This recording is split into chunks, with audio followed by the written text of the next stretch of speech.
Hi there, this is Jane. I'm a chartered architect and this is part of the series that I'm doing for with tips on how to make your home more eco-friendly. And today we're focusing on air quality. So if you have young children or elderly relatives who live with you or spend a lot of time at your house, or you have some respiratory conditions such as asthma or allergies, then this is hopefully going to be a helpful video for you, because we're going to look at air quality and things that you can do to improve the air quality, and that will have a direct impact on improving your health. So as I said, I'm Jane. I'm a chartered architect, the founding director of iArchitect, and I specialise in eco-friendly design and working with older property built before 1940.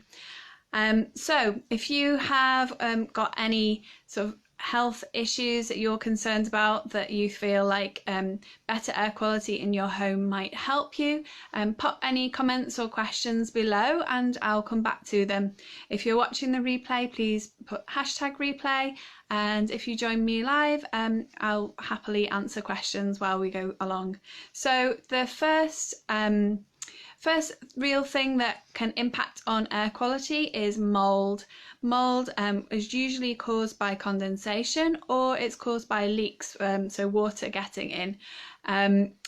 So the two ways to tackle mold growth are to either stop the water coming in, so stop any leaks that are happening. Often that's as a result of gutters. Good gutter maintenance, cleaning out your gutters after each autumn is key to this.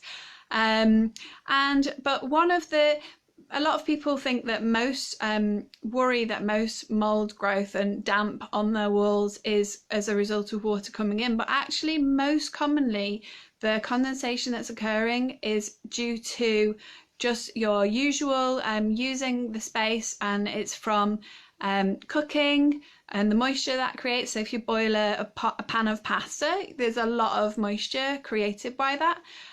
Things like showers and drying clothes indoors, especially if you're hanging them over radiators. So those are things where you are creating a lot of moisture in the air, and that will condense on a cold surface. So there are two things that you can do about that. First of all, you can make the surfaces of your walls less cold by improving the insulation, and more importantly, you can ventilate so that you are pulling out the moisture from the air. And there are then simple things that you can do, like not drying your clothes inside. I know that's not an option for everybody to. Well, first of all, it's raining a lot. Certainly I'm in Manchester and it rains a lot here. So I often will check the weather forecast before doing my laundry to see if there's going to be a dry day, that I can then hang the clothes outside on the washing line. It's much fresher.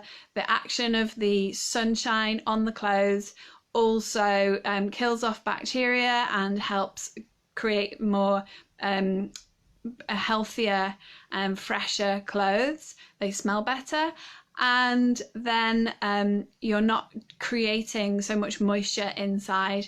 And then for rooms where you particularly create a lot of moisture, so for example the kitchen through cooking or the bathroom through washing, make sure that you either open a window if you don't have ventilation. If you've got a particularly old property that doesn't include any extract vents, I know most of my clients are in that position. So Victorian property, even 1930s semis, often don't have an extract vent.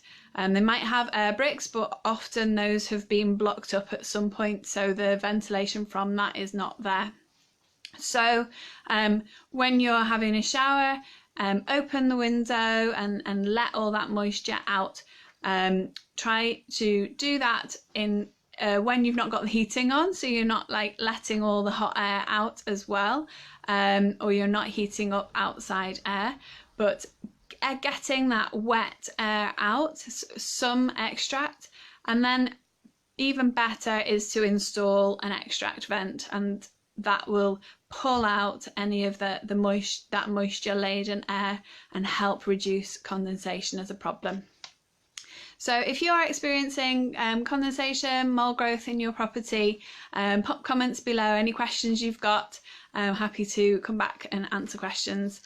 So the second tip I've got in terms of air quality and making the air in your home healthier is to so there are certain different things that you can do to avoid off-gassing, and this comes from toxic chemicals that come from all sorts of different things. And I've got a little list of three specific areas that you can focus on, and if you either reduce or minimize or cut out these areas, then you can reduce the amount of toxic off-gassing that occurs in your home, and that will make the air a lot healthier.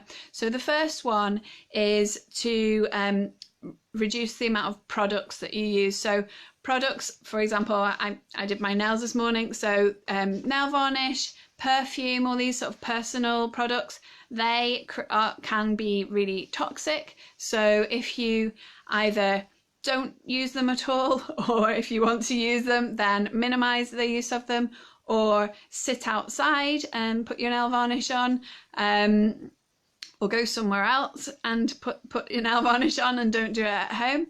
But all these sort of personal care products, that especially spray ones, they're really actually very toxic, and the toxic chemicals that are in those will go into the air, and you can often smell it, and sometimes it will give you a headache.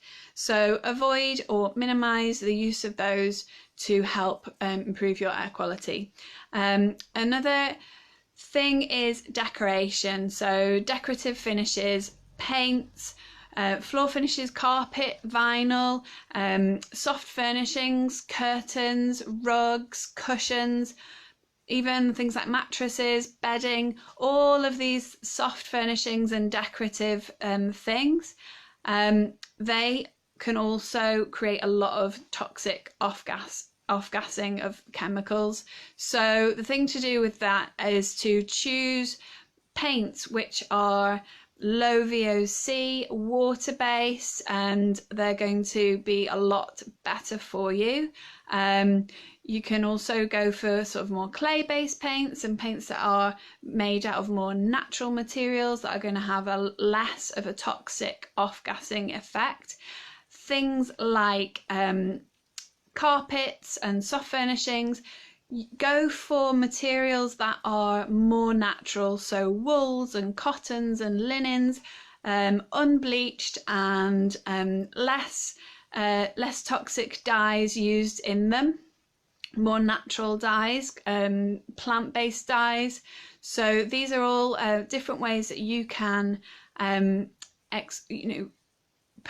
conscious purchasing of the types of decorative finishes that you use in your home will reduce the amount of off-gassing and toxic chemicals that are released into your home over time.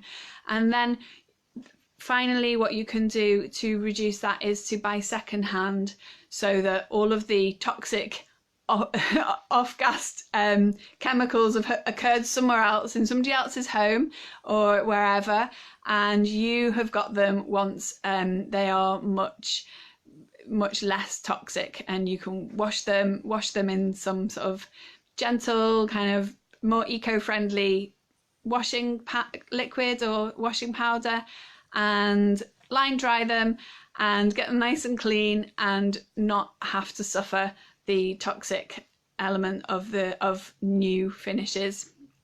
And then the third thing within this sort of toxic off-gassing section would be furniture. So furniture, especially things like chipboard and man-made materials, especially where there's a lot of glue used to stick together different sort of fibres and strands.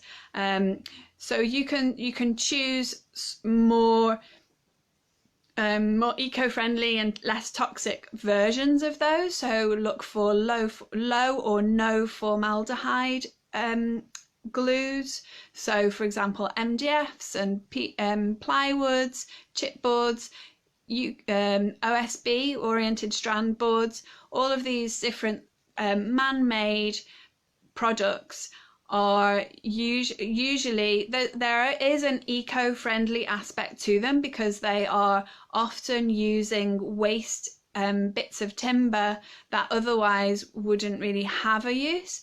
And so timber is a really sustainable product. So if you can use timber, man-made timber board, but then it's the glue and the resins that bind those strands together, which is where you get the toxicity. So there are versions which tend to come with a slight premium, but those versions are low formaldehyde and they're not going to create such a toxic effect in your home, in your environment. And another way of going about buying furniture that's going to be healthier for you is to choose materials that are like a solid timber or a solid metal, something that's less likely to off-gas and be toxic for you. And again, if you choose to purchase from somebody who's sort of handmade it locally from that natural material, that is going to be a lot healthier for you than getting a chipboard, vinyl finished thing made in a factory somewhere that's got a load of transport as well. So again, and then buying second-hand furniture again is much more eco-friendly, or furniture that's been made from materials that are recycled. So the material has had a previous use and then it's being reused, remade. What's the word? Reduce, use, recycle, repurposed. So these are the things to think about when you're looking at preventing toxic off-gassing in your home. And then the third thing, the more architectural thing, so we've looked much more at lifestyle choices, buying options, but the third thing that you can do that's more architectural, and there's a little saying that in the construction industry, which is build tight, ventilate right. Now, when you're talking about working with an older building, an existing building, you're not looking at building tight and ventilating right because it's there, it's existing. But there are lots of ways you can retrofit, so you can install more draft proofing measures and reduce the amount of air that's infiltrating uncontrolled air. And then you can install extract vents in the places where you need it, for the bathroom, for the kitchen, a utility room if you have one, and extract from there.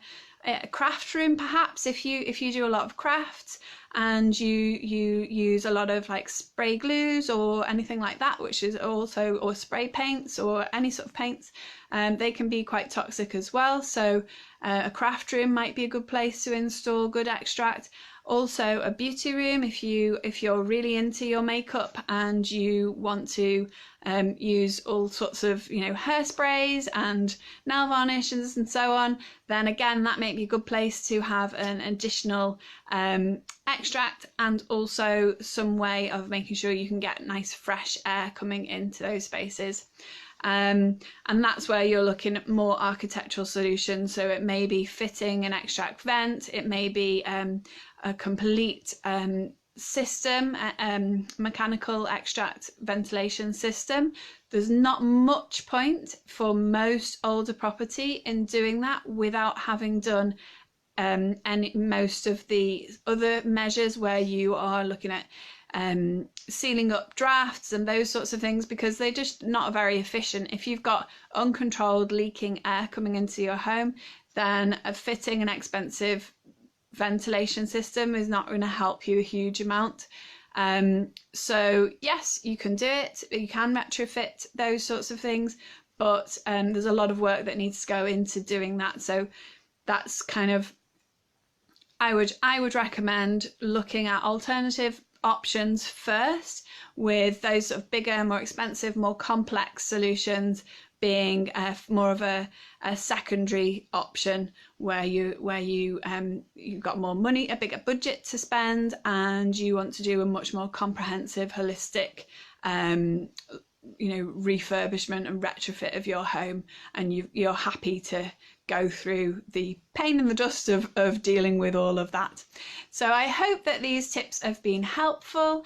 If you are an allergy sufferer, or you have hay fever, or asthma, or some other respiratory condition where a good air quality is important to you, if you've got any questions, please comment and I'll happily come back and answer those for you. Okay, goodbye for now.